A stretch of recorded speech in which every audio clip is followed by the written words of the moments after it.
Bismillahirrahmanirrahim. Assalamualaikum warahmatullahi wabarakatuh. Waalaikumsalam warahmatullahi wabarakatuh. Alhamdulillah, wassalatu wassalamu ala rasulillah, wa la hawla wa la quwwata illa billahil aliyil azim. Syukur kita kepada Allah Subhanahu wa taala dengan mengucapkan alhamdulillah atas segala nikmat yang Allah titipkan kepada kita. Semoga menjadi nikmat betul-betul nikmat menggunakan apa yang Allah berikan sesuai dengan penggunaannya atas izin Allah Subhanahu wa taala. Salawat dan salam kita junjungkan kepada Nabi besar Muhammad sallallahu alaihi wasallam. Allahumma salli wa sallim ala sayyidina Muhammad. Orang bakhil menurut Rasulullah adalah ketika namaku disebut dia tidak mengucapkan sallallahu alaihi wasallam. Jadi saya yakin semua yang hadir melalui virtual ini adalah orang-orang yang selalu berselawat kepada Nabi besar Muhammad sallallahu alaihi wasallam.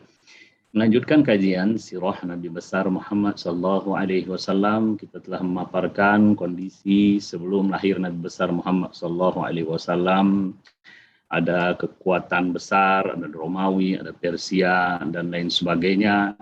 Yang jika ditinjau dari sisi sosial, dari sisi agama, ataupun keyakinan, ada masalah semuanya. Lalu kemudian kita menyampaikan dua peristiwa besar, yaitu penggalian sumur Zam-Zam yang lama tertimbun, dan atas izin Allah Subhanahu wa taala, Abdul Muttalib, kakek Nabi besar Muhammad sallallahu alaihi wasallam, yang mendapatkan mimpi dan akhirnya menggali dan keluarlah air yang itu adalah bentuk daripada persiapan sosok yang akan lahir nanti. Jadi air sudah ada. Lalu kita juga sudah menyampaikan tentang serangan pasukan gajah yang dipimpin oleh Raja Zalim bernama Abrahah, yang ini menunjukkan bahwasanya kebatilan akan dikalahkan oleh kebenaran, atau kebenaran akan selalu dimenangkan oleh Allah Subhanahu wa taala atas kebatilan. Dan lahirnya Nabi Muhammad SAW nanti adalah bentuk daripada kebenaran yang lahir dan nanti akan diperlihatkan oleh Allah Subhanahu wa taala pada masanya nanti, sehingga Allah menurunkan firman-Nya, wa qul ja'al haqq wa zahaqal batil, katakan telah datang kebenaran dan telah binasa dan sirna kebatilan. Bapak, Ibu-ibu, adik-adik yang mudah-mudahan kita semua dimuliakan Allah Subhanahu wa taala, kita akan melanjutkan nasab Nabi besar Muhammad sallallahu alaihi wasallam, yang tentu dengan nasab ini kita akan mengetahui bapaknya, dan saya yakin semua kita mengetahui ayah, bapak ataupun orang tua laki-laki daripada Nabi Muhammad sallallahu alaihi wasallam. Namun sebelumnya kita ingin menyampaikan tentang nasab Nabi Muhammad sallallahu alaihi wasallam. Dikatakan dalam kitab As-Sirah An-Nabawiyah yang dikarang oleh Muhammad Ali As-Salabi, bahwasanya Nabi Muhammad sallallahu alaihi wasallam asyrafun nasi nasaban wa akmaluhum khuluqan wa khalqa. Yang artinya sesungguhnya Nabi Muhammad sallallahu alaihi wasallam adalah manusia yang paling mulia dari sisi nasab, dari sisi keturunan. Artinya Nabi Muhammad mulia, yaitu berarti bapaknya mulia, kakeknya mulia, kakek-kakeknya mulia, sampai dengan kakek yang paling atas yaitu Nabi Ismail dan Nabi Ibrahim alaihi salam. Kalau disebut asyrafun nasi nasaba, Nabi Muhammad dari keturunan yang paling mulia, maka sepertinya sangat naif jika kita mengatakan ataupun orang mengatakan bapak Nabi Muhammad di neraka. Kalau begitu kan bukan asyraf, berarti nasabnya ada bermasalah kalau supaya dikatakan demikian. Namun Nabi Muhammad asyrafun nasi nasaban, Nabi Muhammad paling mulia dari sisi nasabnya. Wa akmaluhum khalqan wa khuluqa, paling sempurna dari sisi khalqan. Khalqan adalah penciptaan, sempurna dari rambut sampai dengan kaki. Bagaimana seorang wanita, nanti kita akan sampai pada masanya, bagaimana menggambarkan tentang sosok Nabi Muhammad sallallahu alaihi wasallam. Alis matanya, bulu matanya, hidungnya, dan seterusnya, yang itu menunjukkan akmaluhum khalqan, secara penciptaan paling sempurna. Wa khuluqan, dan akhlak Rasulullah sallallahu alaihi wasallam paling mulia. Sehingga salah satu ayat yang menegaskan bahwasanya Allah Subhanahu wa taala memberi keterangan kelakuan baik, kalau bahasa kita itu dalam mengajukan permintaan surat keterangan kelakuan baik karena ingin melanjutkan sekolah ataupun lain sebagainya, ini tidak dari instansi, tidak dari manusia, namun dari Allah Subhanahu wa taala yang menciptakan seluruh manusia, bahkan seluruh alam semesta ini. Apa kata Allah Subhanahu wa taala? Wa innaka la'ala khuluqin 'azim. Wa innaka, dan sesungguhnya engkau, la'ala khuluqin 'azim, yaitu adalah bentuk pernyataan dari Allah Subhanahu wa taala bahwa akhlak Nabi Muhammad SAW paling mulia, paling tinggi. Jadi ini garis besar ataupun catatan besar yang perlu kita tanamkan ke dalam diri kita, bahwasanya Nabi Muhammad asyrafun nas, paling mulia dari sisi nasab dan paling sempurna dari sisi penciptaan dan akhlak. Kalau kita mengambil kata-kata ini, maka layak memang Nabi Muhammad SAW disebut Allah Subhanahu wa taala, laqad kana lakum fi Rasulillahi uswatun hasanah. Telah ada untuk kamu sekalian pada Rasulullah SAW contoh teladan. Bapak Ibu, jadi yang dimuliakan Allah Subhanahu wa taala, lalu kita akan mendengarkan sabda Nabi besar Muhammad SAW yang diriwayatkan oleh Imam Muslim tentang nasab. Apa kata Rasulullah SAW? Inna Allah astafa. Sesungguhnya Allah memilih. Astafa, asal katanya safa. Kita mendengar sufi. Jadi Allah Subhanahu wa taala memilih. Kalau seumpamanya madu itu ya harus dipilih yang paling baik. Yang paling baik dari yang baik. Maka dalam hadis ini Rasulullah sebutkan innallaha istofa, menggunakan istofa, bukan ikhtaro. Ya, bukan ikhtaro juga artinya adalah memilih, ikhtiar dari dua opsi, ada dua opsi nih. Namun Allah Subhanahu wa taala ataupun Rasulullah SAW menyampaikan dengan kata istofa. Sesungguhnya Allah memilih Kinanah bin Ismail. Dari keturunan Nabi Ismail alaihissalam, Allah pilih Kinanah.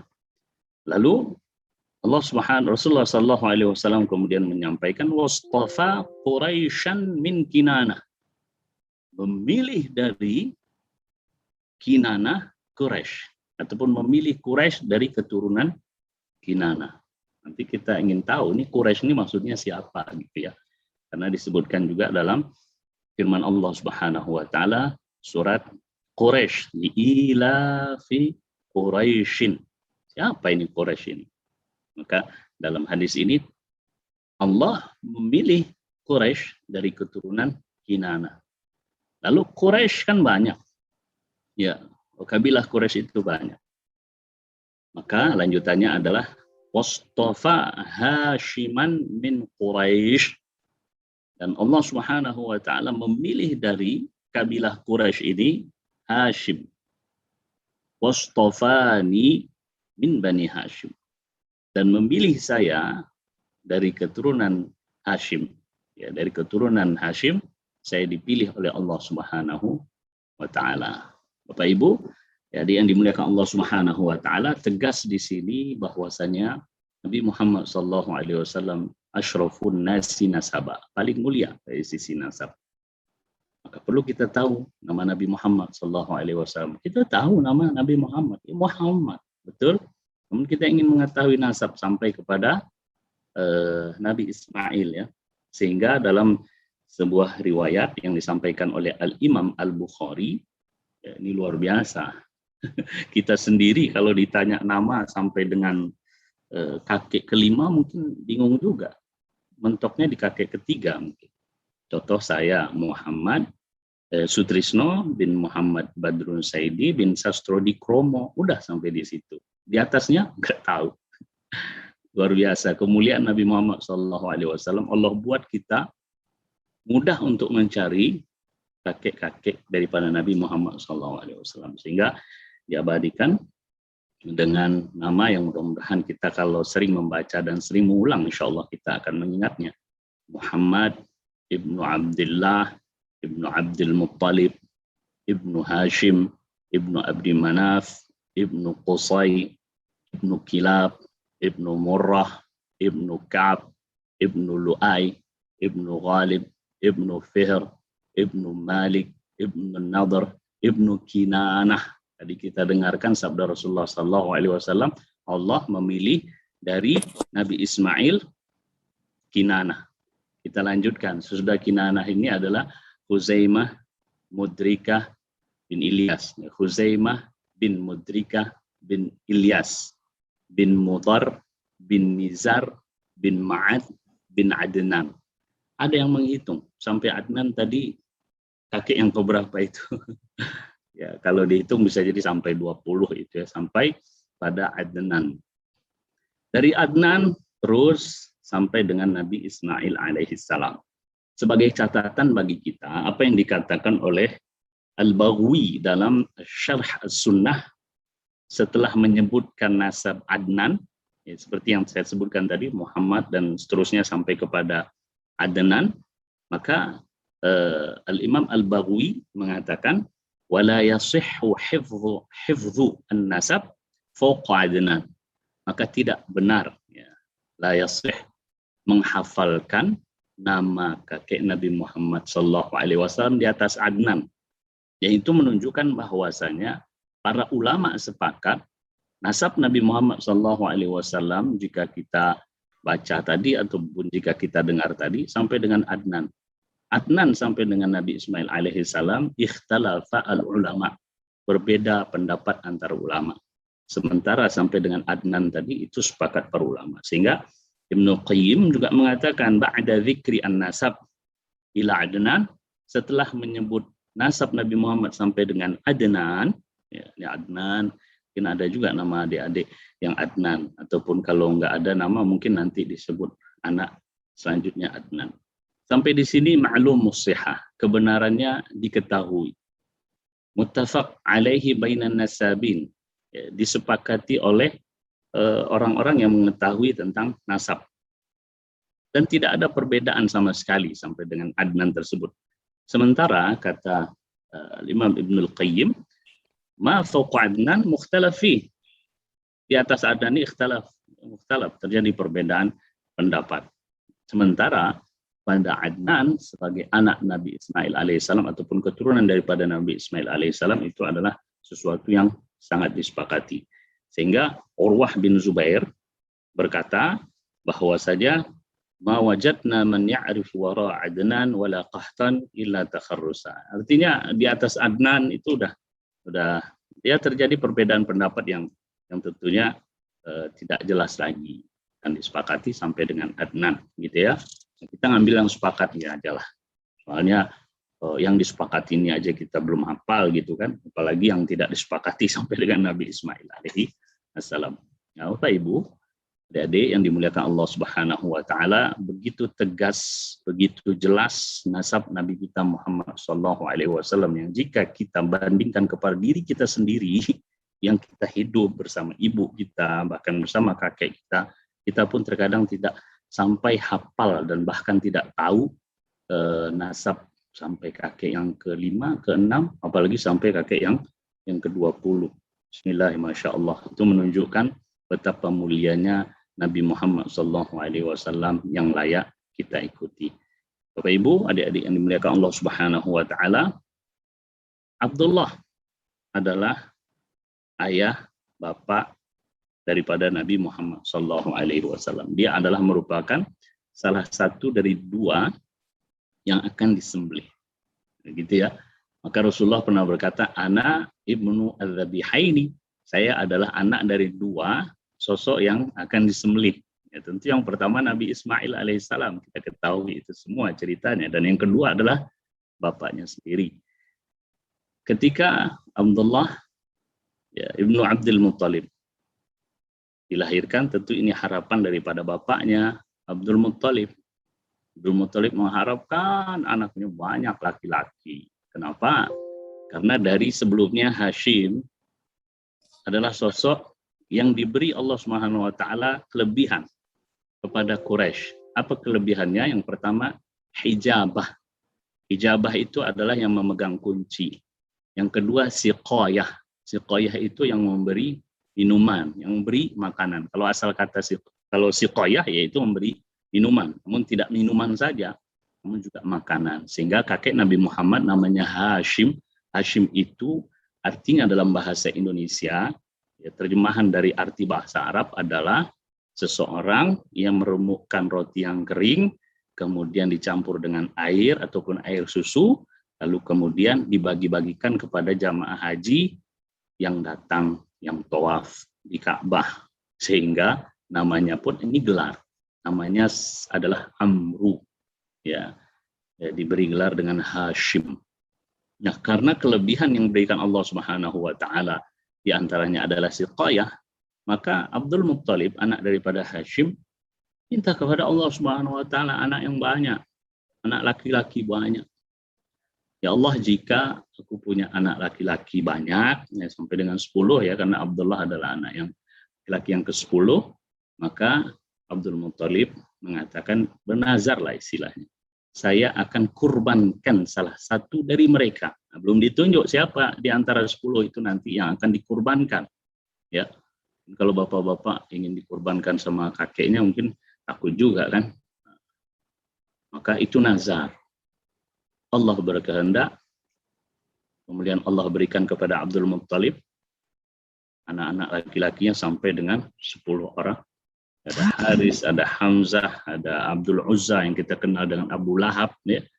Kemudian ada juga diantaranya adalah Abdullah. Wah, udah banyak anak laki-laki, Allah kabulkan doanya. Kan ada nazar. Nazarnya gimana? Salah satunya dikurbankan. Dan anak-anaknya sudah tahu semua, maka diqur'ah, diundi. Siapa yang keluar, dialah yang akan dikurbankan di hadapan Ka'bah nanti. Maka keluarlah nama Abdullah. Masya Allah. Maka Abdullah dibawa ke hadapan Ka'bah, akan dikurbankan. Ketika itu orang-orang Quraisy, pembesar-pembesar Quraisy mendatangi Abdul Muttalib. Apa yang akan kau lakukan? Ya, aku sudah menazar ingin mengkurbankan anakku ini. Pembesar Quraisy mengatakan, jangan. Kalau ini engkau lakukan akan menjadi adat, akan menjadi kebiasaan. Subhanallah. Akan menjadi kebiasaan karena engkau adalah pembesar. Abdul Muttalib kan kita ketahui saat serangan pasukan bergajah ketika diutus oleh Abraha, salah seorang dari pasukan, untuk mencari siapa orang yang paling derma, yang paling terhormat, yang paling termuka, dialah Abdul Muttalib. Nah, kalau engkau lakukan ini nanti bisa-bisa akan menjadi kebiasaan dan akan menjadi budaya. Terus bagaimana? Maka disepakatilah bahwasanya Abdul Muttalib diusulkan untuk menjumpai salah seorang kahanah. Kahanah itu kalau kita artikan salah satu daripada dukun. Kahin, kahinani, kahana. Kahin artinya dukun. Istilahnya orang pintar lah, orang yang dianggap bijak untuk memberi keputusan. Maka dibawalah, ya, Abdul Muttalib datang menjumpai orang tersebut, dan orang tersebut mengatakan, kalau ingin engkau menembus anak engkau, maka engkau menulis di salah satu anak panah, ya. Dan ini adalah merupakan budaya daripada orang-orang Quraisy saat itu.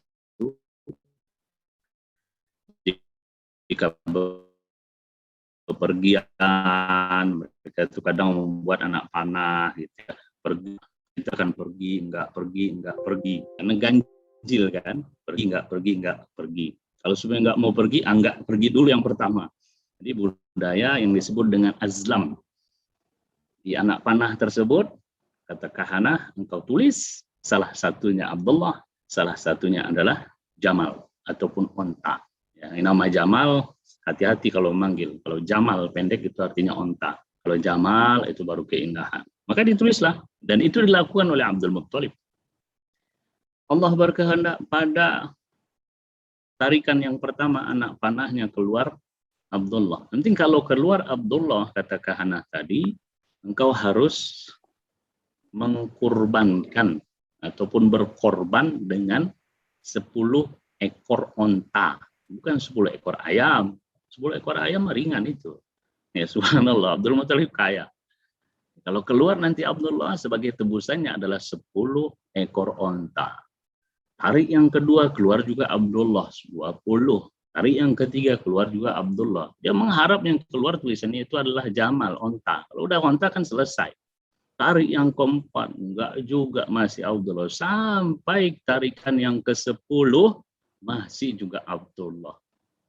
Hitung tuh 10 kali 10, 100 ekor onta. Berapa harga satu ekor onta? Kalau 25 juta kali 100. Masya Allah, kaya sekali kan kakek Nabi Muhammad SAW. Hingga akhirnya yang ke-11, keluarlah Jamal onta. Maka selamatlah Abdullah.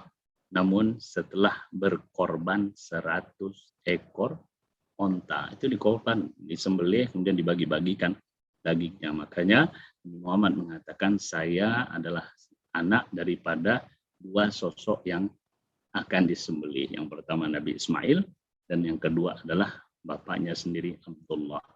Bapak Ibu, adik yang dimuliakan Allah Subhanahu wa taala, dan kita ketahui bahwasanya Abdullah ini adalah sosok, kalau dalam riwayat sirah dikatakan ahab walad abihi ilaih, ya, anak yang paling dicintai oleh bapaknya. Mungkin kita kalau melihat anak 10, ya, Bapak Ibu punya anak 10, mungkin ada salah satu yang paling dicintai. 10. Memang ada yang 10, sepertinya 3, 4, mungkin paling banyak 6 ya. Mudah-mudahan saya sendiri 3. Jadi ahab walad, anak yang paling dicintai Abdullah, dan diuji oleh Allah Subhanahu wa taala. Terkadang kalau kita mengambil pelajaran, terkadang ujian itu pada sesuatu yang kita cintai. Ya, baik pada harta, baik kepada benda daripada harta yang kita punya, baik pada anak ataupun baik pada keluarga. Biasanya ujian itu pada sesuatu yang kita cintai. Nah, Abdul Muttalib selamat dari ujian ini. Dan ibu Nabi Muhammad SAW kita tahu bersama adalah Aminah binti Wahab. Subhanallah, di saat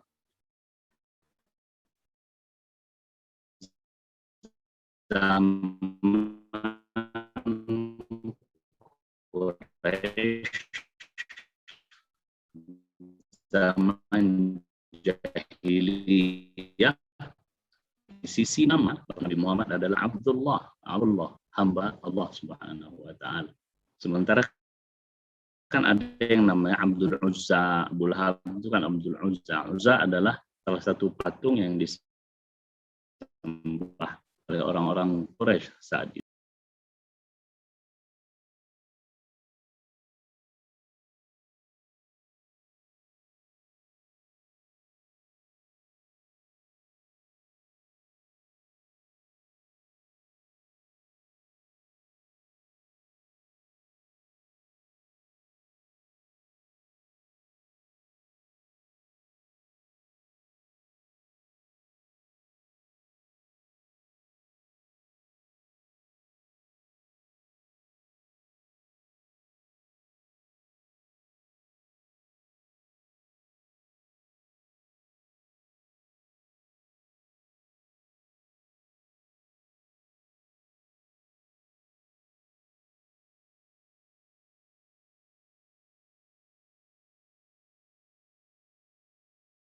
Nabi Muhammad namanya adalah Aminah. Amin berarti yang berada dalam keadaan aman. Udkhulu Misra insyaallahu aminin. Masuklah Mesir insyaallah dalam keadaan aman. Subhanallah. Ya, kalau amin yang kita sebut saat imam mengucapkan walawalin, kita sebut amin, sama-sama panjang ya, maksudnya A-nya panjang, min-nya juga panjang, itu berarti adalah istajib, kabulkanlah ya Allah. Kalau amin, min-nya yang panjang, itu bermakna orang yang amanah. Jadi kalau namanya amin, amin yang mana nih sekarang nih? Yang amin atau amin atau amin? Enggak panjang, enggak pendek Pak Ustaz, amin. Kita kan namanya amin. Hanya satu, i-nya juga satu. Nah, Bapak Ibu, adik-adik yang dimuliakan Allah Subhanahu wa taala, begitulah Allah memilih ibu ataupun bapak daripada Nabi Muhammad namanya Abdullah, ibunya juga namanya Aminah. Nanti kita temukan juga yang menyusui Nabi Muhammad SAW namanya Halimah. Jadi dari penamaan-penamaan ini sekarang terpikir oleh saya itu adalah siapa nama orang-orang di sekeliling kita Mudah-mudahan nama-nama semuanya baik dan menunjukkan akan kebaikan kehidupan kita nanti. Bapak Ibu yang dimuliakan Allah Subhanahu wa taala, Allah berkehendak di umur 2 bulan dalam kandungan, kita tahu itu semua, bahkan semua kita jelas tahu. Yang ingin saya sampaikan adalah tingkat yatim yang paling berat itu adalah ketika seorang anak lahir, dia tidak bisa memanggil ayah karena ayahnya sudah meninggal. Dia tidak merasakan pelukan dari ayah karena ayahnya sudah meninggal.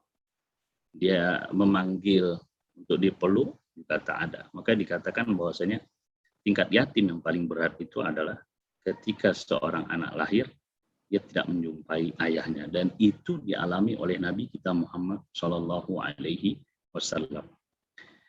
Ketika berangkat menuju Syam, bapaknya, ibunya dalam keadaan hamil. Namun tahu nggak Abdullah bahwasanya istrinya hamil, Aminah? Nggak tahu. Karena dalam perjalanan meninggalkan Siti Aminah dalam keadaan hamil itu nggak tahu. Abdullah pergi ke Syam untuk melakukan perdagangan, melewati kota Madinah. Kalau sekarang kan bisa pakai handphone WA. Pak, alhamdulillah saya positif. Nah, gitu bisa kan?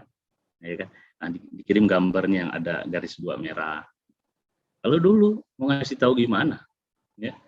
Perjalanan untuk memberitahu pakai surat itu mungkin udah lahir dulu ibunya.